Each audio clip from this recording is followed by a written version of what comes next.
ఆధ్వర్యంలో పోతిన వెంకట మహేష్ గారి ఆదేశాల మేరకు ఇక్కడ మేము ధర్మ పోరాటం చేయడం జరుగుతుందండి. ధర్మ పోరాటం అంటే పవన్ కళ్యాణ్ గారి పార్టీని మేము ఎంతో నమ్ముకొని శుద్ధశుద్ధితో 9 ఏళ్ళు పోతిన మహేష్ గారు ఎన్నో ఉద్యమాలు చేశారండి. ఎన్నో పోరాటాలు చేశారు పార్టీ తరఫున నించొని. అధిక పవన్ కళ్యాణ్ గారి మీద ఏకవాళ్ళకోకుండా పోతిన మహేష్ గారు నించున్నారు అండగా. అటువంటి పోతిన మహేష్ గారికి సీటు కేటాయించాలని చెప్పి మేము పోరాటం చేస్తున్నాం. అధికార పక్షంగా మా జనసేన పార్టీ ప్రతిపక్షంగా పోరాడిన వ్యక్తి ఏకైక వ్యక్తి పోతిన మహేష్ గారండి.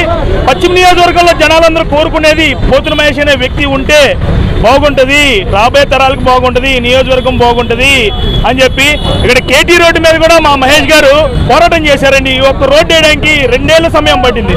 ఆ 2 ఏళ్ల సమయం కూడా పోతిన మహేష్ అనే వ్యక్తి ఉండి పోరాడబట్టి ఆ రోడ్డు ఫినిష్ అయిందండి. ఇంకోటి 3 సింహాల దొంగ ఆ ఘటన కూడా మా మహేష్ గారు నించొని పోరాడబట్టి అది బయటికి తీసుకొచ్చామండి వెలుగులోకి.